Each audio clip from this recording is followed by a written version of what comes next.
Good morning. It is day 18 of Marcus and Me, and what strange weather we're having on the last day of May here. It feels like after hurricane winds or something. But let's go see what he has to say to us today. And it has an interesting insert that maybe you all can help me with, because I don't know. I'm just improvising. Well, here we are again, Marguerite.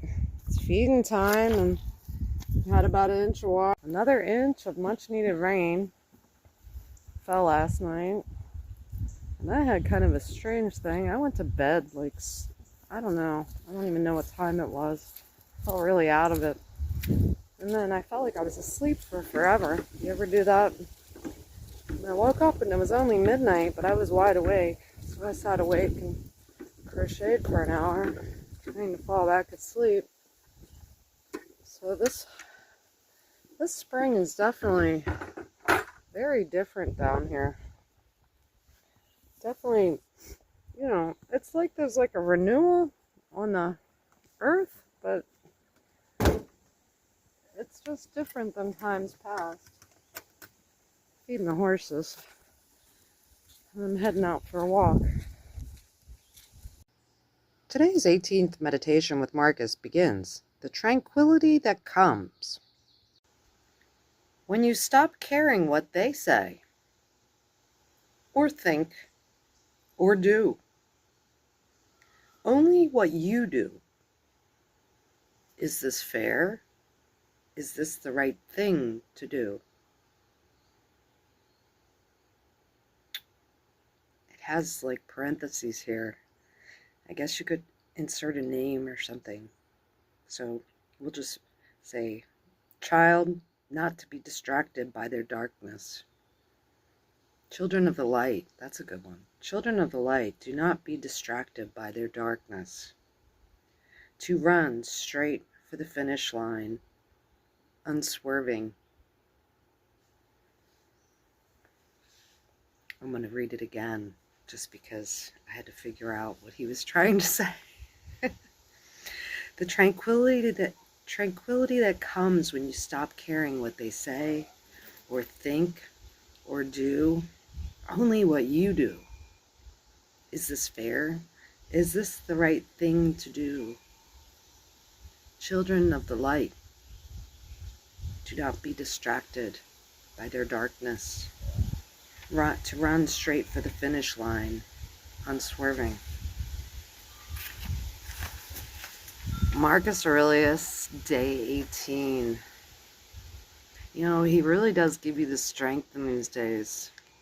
Has the stoic wisdom to keep going, and whatever obstacles we're facing, and in this increasingly strange times and fast-paced times, stoicism is definitely, going to help us if we embrace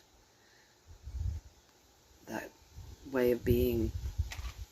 So get out there and have a great day. Peace be with you all. Marcus Aurelius and Me, day 18. We really don't know what he wanted us to insert in that parentheses there. But I think Children of the Light is a good one. Or maybe your name. I don't know. Interesting. Let me know if you know what should be inserted in there. So today's Marcus reading, I was kind of thinking of Children of the Light, Children of the Darkness.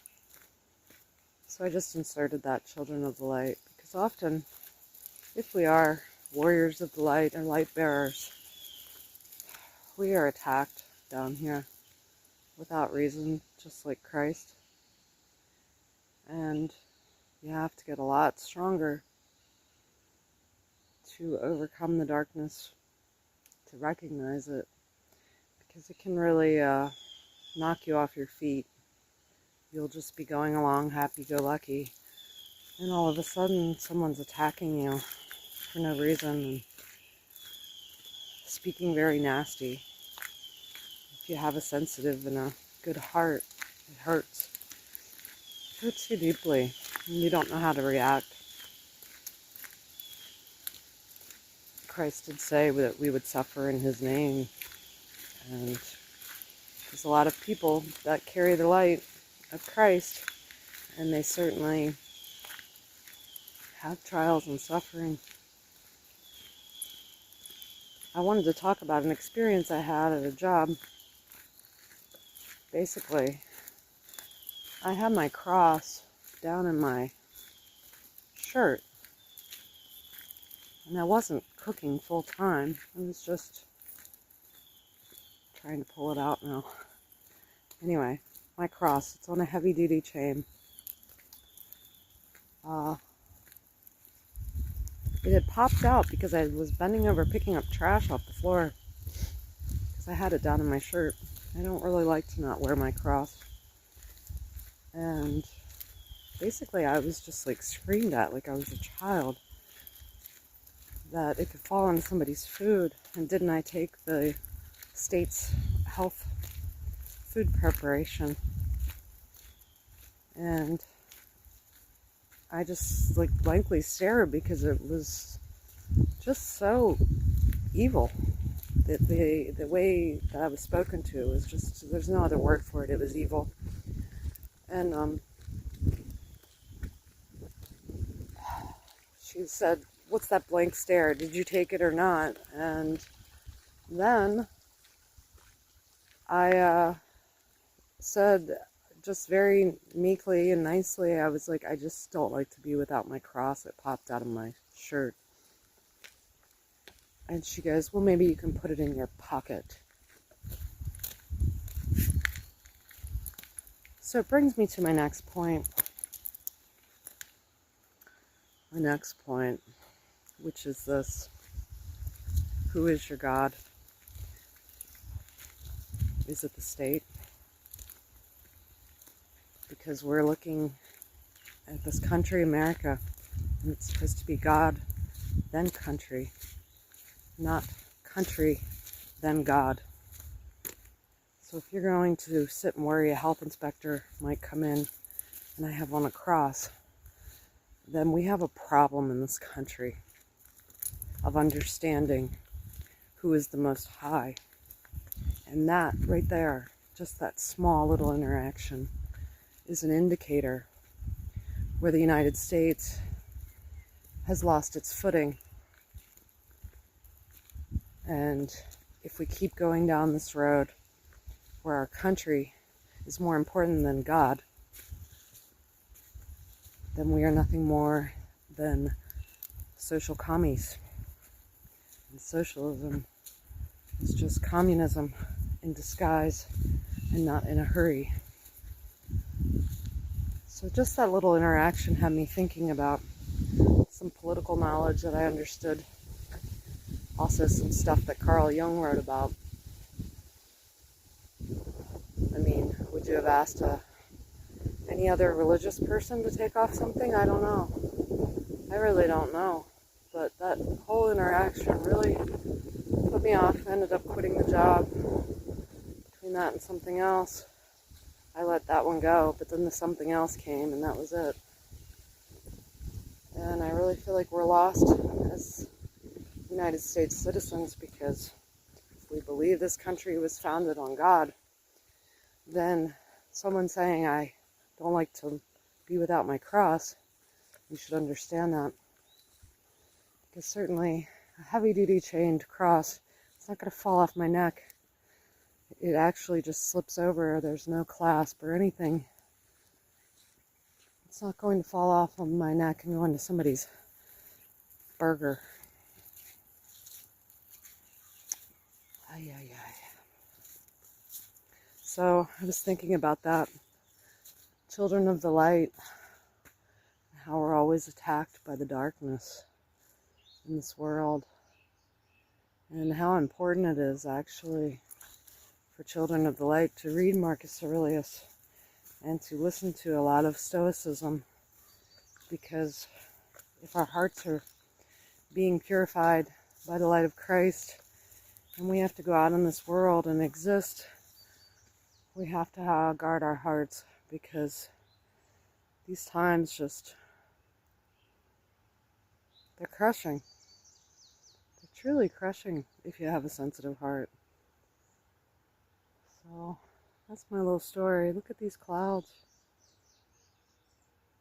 We had at least an inch of rain last night, and I don't think we're getting any more today, but it is a nice day out here in West Virginia. West by God, Virginia. West by God, Virginia. And you're asked to remove your cross. Unbelievable. That's one for the video here. My dad used to say that's one for the book tour. Well, now I'm just going to make videos and talk about it, because we always did. We always were more of a oral storytelling family anyway. So this is actually good. Maybe it'll reach some people, have them stand up and say, no, I'm not taking off my cross because the health department says so. I don't think it's going to go into somebody's burger. And if it does, I think I'll see it. Oh, good grief. So, don't care what others think. If you don't like your job, walk off. You'll find another one. God will take care of you. Either you believe that there's a loving God and He'll take care of us, or you don't. How much faith do you have? I have enough faith that I've made it through worse hell than this, and I'll keep going. I'll find another job where I'm not screamed at and talked to like I'm a 5-year-old. And to add one final thing to Marcus today, this is also what Jesus meant when He said, you cannot serve two masters. He was talking also about the Pharisees of the days, the religious orders. He was also talking about the ruling state at the time. And you see that even if we're going to examine history, and the great movie that would show that is Gladiator with Russell Crowe, where there was a change in the guards, the rulers of the times, and Russell Crowe's Gladiator character was still for Marcus Aurelius. And yet, they had the new Little Prince boy show up, played by Joaquin Phoenix.